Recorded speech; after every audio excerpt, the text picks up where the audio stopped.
So, Peter, I've been following your work closely over the last 15 years, and more recently you've developed a classification system. Can you tell us how it all developed? Well, probably out of frustration, James, really. I suppose had trained as a manual therapist 21 years ago. It seems quite a long time now. And was working in clinical practice and seeing these different patients coming in who looked very different to each other, and who some responded and some didn't for these different interventions, I'd been taught to do. And there seemed to be some patterns that were consistent or familiar with some of these different patients. And so I started to think in terms of, what were the mechanisms that were underlying this disorder? So really on the basis of that, the first phase was to look at movement and observing that there are some movement characteristics of the way some of these people were moving. And some of these movement patterns seemed to be highly provocative. And in fact, when we normalised them, they told if their pain got better. And so the first phase was really looking at this whole issue around movement.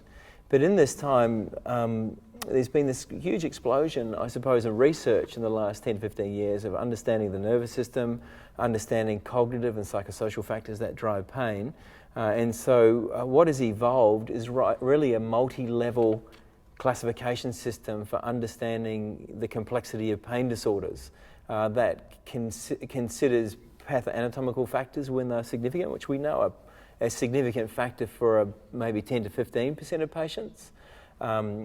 Physical factors in terms of movement behaviours and movement patterns that can be a factor for a significant group of patients. Lifestyle factors like issues in terms of sleep, life stress, sedentary behaviour, physical activity, and social factors like work-related factors, social circumstances in terms of the family, etc. And then within the psychological domain, issues we know are very important with pain for people like with fear, catastrophizing, hypervigilance, anxiety, depression. All of these factors we know have an interplay of the nervous system. And then considering dominance of factors within the nervous system, whether there's a major central driver of pain or whether the pain is more mechanically provoked. So this system is multi-leveled. It's integrated within the Quebec task force that does that basic triage of screening, and then there's this multi-level system of really like a clinical reasoning process that considers, central, specific versus non-specific drivers of pain, central drivers versus, peripheral nociceptive input, and then behaviours of movement, and then considering the psychosocial and lifestyle domain. So it sounds complex, but in fact in a clinical reasoning system it's trying to make simple what is complex, which is the nature of pain. In 2005 you published this classification system, but since that time you've developed your own and coined your own system and coined a term called cognitive functional therapy. Can you tell us what cognitive functional therapy is? Well, we spent a lot of time trying to work out what to call this approach, because there's a lot of literature around exercise and there's a lot of literature around cognitive behavioural therapy for pain, and we didn't see that really captured either of this approach at all. What we saw is this is a mind-body approach that considers both the beliefs, the emotions, the cognitions of a person, the fears, all of those factors, and the behaviours of movement. And so to capture that, the approach that we have is a very integrated approach that really looks at changing behaviour as a means of changing cognition or beliefs. And so that's why we've called it cognitive functional therapy, to encapsulate this idea of this is a cognitive and behavioural approach of changing, of dealing with movement behaviours and a means of dealing with pain, if those behaviours are a driver of pain. But this is quite different to core stability or... Yeah, it's complete. It's very, very different. I mean, what we're finding in the research that we've been involved in is, in fact, that for people with disabling back pain, the motor system's overactive very often. The muscles are overactive and they can't switch off. And that can be driven by habits of movement, habits of posture, fear, anxiety, stress, or just the presence of pain where you've developed a protective guarding response. So it's very different to that, in the sense that we are really challenging behaviours of movement, which can be quite a challenging process to change with someone who's very fearful, for example. But how are you going to meet the challenge of introducing your CFT term and approach to the ensconced attitudes of lots of people in the world on core stability training? How are you going to replace? Well, the concepts around stability of the spine haven't really delivered the results that people hoped. And look, I was part of that 20 years ago, and I published a paper looking at spinal instability and stabilisation training, and I was mistaken, actually, I think. The word instability is not a useful word. The idea that more is better, I think, is not the case with disabling pain. We've been very interested in developing multi-levels of evidence to look at the underlying processes that are involved with these pain disorders.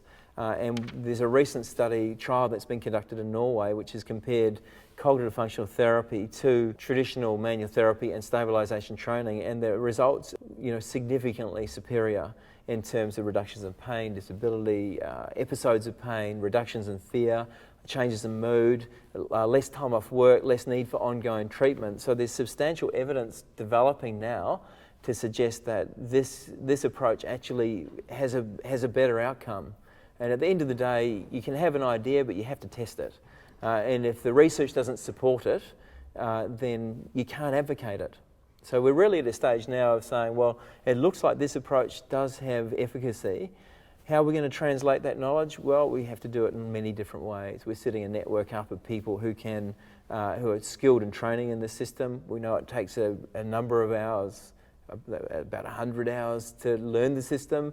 We're developing learning tools and teaching tools that we can put on the internet is what we're after, to try and disseminate this information, to change the beliefs around the body, essentially, and the way the body moves and the strategies in which we can take to change that. Now, do you think it's the physiotherapists who are best equipped to take this forward in the future? Or will you be looking at other paramedical professions? Yeah, I think the knowledge of, the understanding of multidimensional nature of pain is something that anyone dealing with pain, I think, has to learn. We're interested in developing a system that could be understood by anybody, the patients as well, and developing a intervention system. I think physiotherapists are probably best to deliver that, because they have traditionally good understanding of pain mechanisms, they have good understanding of movement training, and of course this work has evolved within that profession. So I suppose I'm biased in that sense. But do you see any problems in delivering this approach to physiotherapists and educating doctors and consultants? No, I think it's terribly important that we educate the medical profession. I mean, I think we've seen in the last couple of days in this workshop cases of people who've had an MRI scan showing a degenerate disc being told they can't be involved with manual work. Well, we've seen examples of people who've gone back to doing the very thing they were told they can't do, and they have no pain. So I think there's a lot of fear out there within the medical profession around the structure of the spine, and that people are being given advice to be careful with their backs and to avoid doing things like loading their back and being involved in manual work or active work or physical activity, and the fear they're going to do harm. And we know that fear is a huge driver of abnormal pain behaviour. So it's like a shift that has to happen, not just within the medical profession, also in the physiotherapy profession, other professions as well as in the general public. But it's probably very timely, because it's only yesterday on the BBC that the facts were reported that there are 25% less people taking time off work, and the advent of the fit note instead of the sick note. Yeah, we're living in a society where we're doing less and less in terms of physical activity, and so that's going to create a huge issue for the future in terms of obesity and all the other comorbidities that are linked to that, and pain's part of that scenario. Backs shouldn't be feared. Backs are robust, strong structures that need to be considered in a positive light and move well. So finally, is cognitive functional therapy for everyone?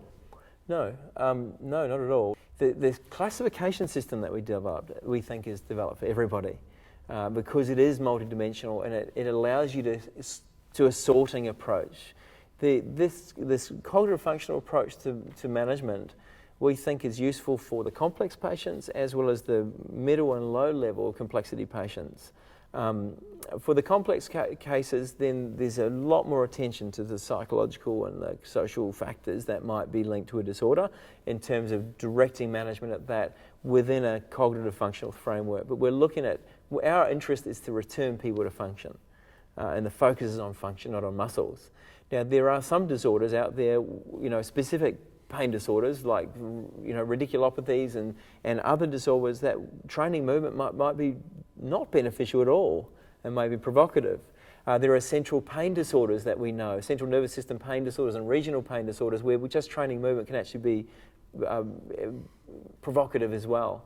So we're really interested, and this study we've done has looked at people with localized mechanically provoked pain, and that's a logical group, and it's a large group of patients out there with back pain, but it's a logical group that we've intervened with, and we think that's a logical intervention system for that group, and there are a lot of other researchers who are looking at other strategies of management for these complex central nervous system pain disorders, but they are in a minority of the pain disorders that are out there in primary care.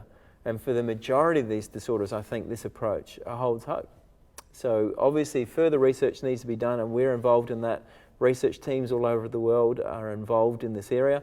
We're on a progressive learning curve, and we think it's an exciting area for the future. So the future looks very bright. Well, I'm hopeful, but I'm a hopeful guy. So, but the indications from the work we're doing is that this looks to be better than what's currently out there. So, but it's not just our work as well. The work at Keele University, look at a stratification approach to looking at prioritising care on patients. I think that's a very, very important area of research as well, that we do direct our care to the people who need it. And we have used the Orebro system developed by Stephen Linton to address and identify these high-risk patients where there are the cognitive psychosocial factors as well. So it's not like we're working in isolation. We're very interested in bringing the best of the research in the world to integrate into this system. And certainly from the physiotherapists who attend these workshops, they would agree that it's career changing on their treatment approach to patients. I think therapists develop a greater confidence to deal with pain, a greater confidence to empower people to get back to doing the things that they want to do. And we've been running this study actually looking at back pain beliefs, and it looks like there's a significant shift across 3 days of the back pain beliefs of the physiotherapists who attend the workshops, that they are much more hopeful about the possibility of people with pain to work and that's their beliefs. So their beliefs are changing. We know that if our beliefs change, that will transfer to the people we manage. So that's a quantitative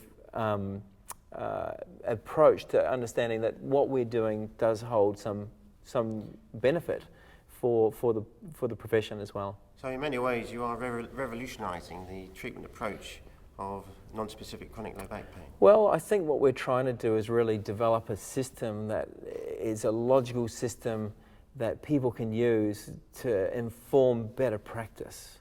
It's not to kind of box people, it's to try to, it's an opportunity to sort out the complexity of problems to better the lives of people with pain. So if that's what we've done, then I'm happy. Thanks, James.